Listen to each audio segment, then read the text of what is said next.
farm was 192 acres. It had four barns. There was two at the Gates farm. That big farm under their house, you had to go down the hill and into it. And the barn was above it.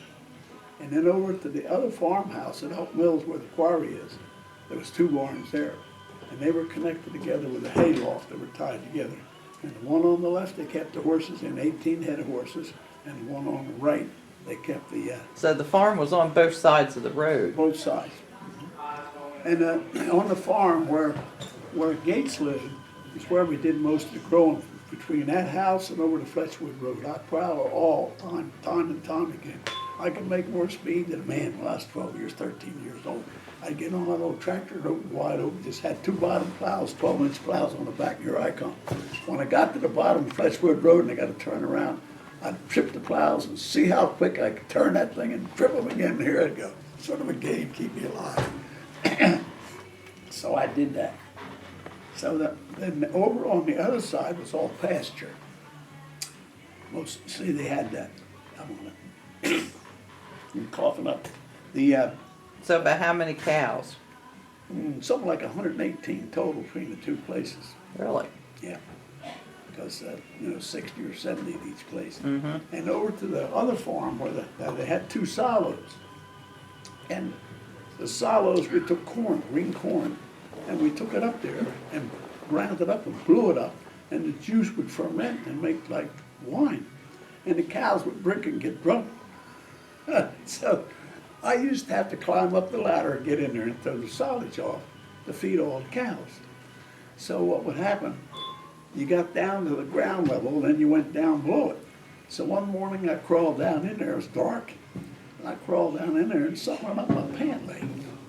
Oh man, I grabbed it like that, and I held on real hard, and I crawled up out there, and it was a rat. He was in there and he couldn't get out, and he ran up my pant leg. I choked him to death. I laid the pressure on him.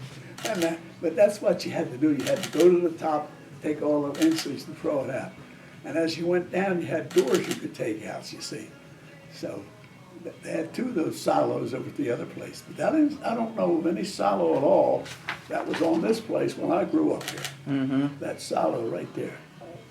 I don't know when they put that in. I looked at it. I thought about the Leaning Tower of Pisa. Yeah.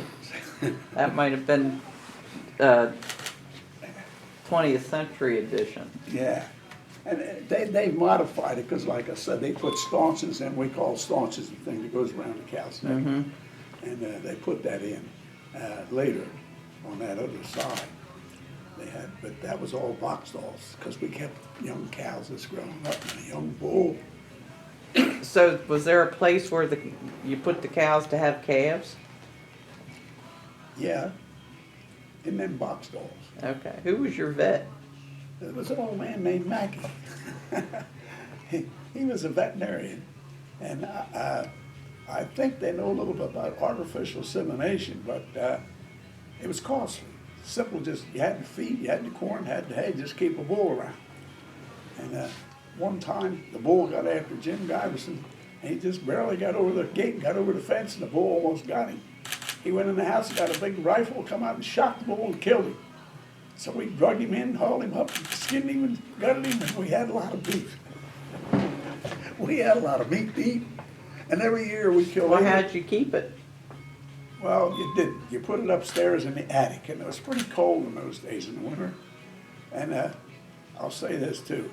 We killed 8 to 10 pigs every year, and they were in a pen. Mm-hmm. And you went there, and we used to hit them in the head with a sledgehammer and stone, and then cut their throat. We figured out later on you could take a rifle and shoot one in the head, in the forehead, and he'd fall down, and he'd cut his throat, and he'd bleed. But the other pigs would all run up the corner and squeal and holler. You could hear them for a mile away, just out carrying on. They knew what was going on, apparently. So, but when you killed them pigs, the first thing you had to do was put them in a barrel of hot water. And then you take the hair off them, get the hair off. And then you had a little stick that you hung them up by their hind legs like this. And then you cut their stomach open and you took all the intestines out and everything. And then you had to take him and butcher him up, cut him all up into hams and loins and the head, you cut it up and made scrapple and sausage and all this stuff out of it. So I helped do that, but what we did with those pigs, when you asked me about the temperature, up in the attic, we waited till Thanksgiving or something like that before we killed them, it was cold. Up in the attic, we took sawhorses and put old doors on them and had to carry them old pigs weighing a couple 100 pounds. A couple men carry them up the steps to the 3rd floor, lay them out on them boards and let them lay there for a while. That's how we kept them. Did you put salt? Did you salt them? No, my father did this. We raised 2 hogs on my home. And how we did it, we took a barrel. You took a barrel and you bought Morton's solution for serving meat. And you bought, because it had saltpeter and stuff in it already made. So you took this barrel and you filled it pretty full of water. And then you took an egg. You have a fresh egg, because an older egg has hydrogen built in it. It won't work. You gotta have a fresh egg. You throw a fresh egg in there and it sinks. And you keep adding salt and stirring it till the egg comes to the top. That's the right solution. See? So you throw all the meat in that barrel and you leave it lay there for 24 to 36 hours. So you brined it, sort of. Yeah. And then you take it out, and then you have this Morton solution for preserving. And you had to have a big hypodermic needle, and you picked some of the Morton and you put water in it, you mixed it all up, and you made a solution, and you sucked it up, and on the ends of the hams where the bone is, you stuck that in there and put that solution, because that's the first place it's going to spoil. So say take a ham after you got the ham all done, and you rubbed all the salt in him, got him all cured, and then you put cheesecloth across him, and we hung them in the attic. It was hot up there in the summertime. They lasted for a couple of years. Tough, but it was good. So that's how we preserved the hog. But the beef that old Jim shot, that steer, I don't remember too much about it. We had 6 hard hands, and their family, his wife and a couple of kids and all, and they ate it up. Just had to cook it to eat it up. So, all right. Where'd you get the water from on the Well, farm? there's a funny thing about that. Let's go to the Elk Mills one, where the quarry is now, parallel to the road going down the hill, and the school's up on the right, the old schoolhouse at Elk Mills. Just barely over the hill was a spring house. There was enough water in that spring that we pumped it all the way up to the barn and in the house, that all the cows and all the horses and the family, everybody used that spring water. There was enough to come out of there to do that. So the quarry pushed the building all out and made a little pond there. Last I knew about it. It might be gone now because they dug it, blew up a lot of stuff. Well, what about the other side of the road where the museum is? Yeah, I'm trying to think where their water came from. You know, I don't really know. I really don't. I don't know. I don't remember. Did the farm go, what's now Elkton Road, did it go all the way over to that?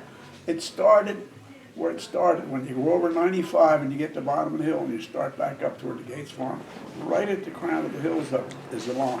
It goes from there all the way to Fletchwood Road. Okay. See, if you're on Fletchwood Road, that property, I plowed right down to the road and turned around with that special turn right. Pull that trigger. Okay. Yeah. Well, I guess I don't have anything else to ask you. Well, I sure appreciate you coming in and talking to us. Yeah, I'm proud to do it because, you know. I learned some things. Yeah, well, a lot of people, when I grew up there, and I remember everything. You know, it's just, I can shut my eyes and see it all. And I still remember it. And, little old kid, I didn't have any home really, and grew up, other people raised me, but old Hoagland said, now look, I'll tell you what he wanted to do. Hoagland wanted to take me to Arizona, put me in a prep school, put me in college. One of the reasons was he read a lot of books, and he was agnostic about God. Mm-hmm. And he's almost, he was an evolutionist. You know, he believed in evolution, which I think is a bunch of crap. There is a type of evolution where something adapts to its culture, to the environment. You know, like Orientals have eyes, they were on the ice front. There's a reason for all this. But I don't believe in evolution where a monkey turns into a man. I think that's stupid. I can explain more on that. But anyway, Hoagland would buy these big books, and he'd loan them to me. And I would read them. And he was amazed that a kid 12 years old can remember all this. So, but it kind of messed me up. Kind of made me wonder about, made me kind of wonder about God. Is it real? Or what is it, you know? But when I got in combat in the North Atlantic, ship sinking on, well, I found Jesus real quick. I knew he was there. And I preached a sermon on October the 3rd at the homecoming at the Big Elk Chapel. And the minister called me and said, I asked the audience who they want for homecoming. He said, homecoming in the Methodist Church, you have it in October. And you write letters to everybody when there were kids and all, come back, say. So I preached, he said, can you preach me a sermon? They said, the congregation wants you. I said, okay. Put in your bulletin, George going to preach a sermon, How I Met Jesus. I met him in the North Atlantic. So I was agnostic. Ships sinking all around me. The water was 28 degrees Fahrenheit. That's salt water. And how I know that, we recorded every hour in the engine room because we had to have it to flash the steam back in the water, used again. And the waves were so high and everything, I don't know how they could hit us with the submarines, but they were hitting us. And every night in a row, for 4 nights, they sunk the ship on the left, on our port side, over in the left side. And that 4th day, they pulled this ship up. This ship had about 4 or 5 P-38s, twin-tail airplanes, tied down topside, big boxes, small spare parts.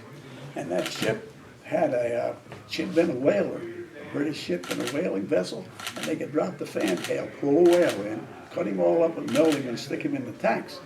See? So they converted that to use it as a ship for the war. And they put high-octane gasoline down in those tanks and the AP-38s, and they picked up a bunch of seamen that had been in a seaman home in New York waiting to go home for another assignment on the ship. And at 12:18 that night, we had general quarters. She got hit with two torpedoes. So we was waving at these coast, we was waving at them people during the daytime. So they were running, screaming, hollering, jumping off the ship in the water. Don't pick anybody up, just keep rolling, don't pick nobody up. And the convoy would split all up like a lesser target. So I'm up in the forward mast, and I had a huge searchlight arc lamp, and I had to light it off if they needed. They hollered to me from the bridge, and I had to pull an arc on it and light it off, and it would give much light all over the place. But I never had to use it, but that's there. Well, them ships went down. The gasoline was on fire, and the ocean's floating with fire all up. We're going wide open. The ships vibrate. We're trying to get away from the fire. The gasoline floating on the surface. And I'm up in that forward thing by myself up that mast, and I turned around and looked, and there was that old ship, and the last thing I saw on the horizon was the forward mast. And the forward mast made a perfect cross. It was blood white. Made a perfect cross. And I just dropped to my knees, and I accepted Christ as my Savior. I said, Lord, save me. I get back on land. I'll work for you. I'll do anything. So it hurt my conscience so bad. I went to school for 4 years. I worked at the Aberdeen Proving Ground Ballistic Research Lab as a research scientist. It hurt me so bad I had to quit. Because my job was to invent ways to kill people, see. And I got an outstanding award, Sustained Superior Performance Award. I was good. I could think up all kinds of good stuff. One day, they wrote me a letter. The Vietnamese War's over. Anybody that's got 30 years in, we'll give you 60% of your base pay. We'll give you 2% for every year you got over 30, and I had 31, counting my Navy time. And I just quit and walked out. And I went to school, and I became a minister. So that's what happened to me. Me and Jesus. And here you are today. Yeah, I met him. And I'm still alive. Yes, you are. At 100, and I still got hair, and I can still think. Yes, you can. You're my idol. If I live to be 99 and a half, I hope I'm as good as you. Yes, sir. I'm still using computers and iPhones. I know you know more Bluetooth about. earphones. Yes. He's on Facebook Messenger, keeps Yes. the news feeds going. Paula, you rapping? Yes. Sit over with him because I didn't really get a good shot of you guys together. Whoops. Yeah. Just kind of say, George, thanks. Do a little like you're wrapping up My head again. needs to come on a little. You're looking lovely, George. Thank you. Thank you for coming in today. I appreciate that. All right. Your stories are always fascinating. Yeah, I'm looking forward to seeing. Are you going to put it up on Facebook or good? All right. All right, guys. Oh, we're closing at. All right, so the interview's finished. It is now 2:45.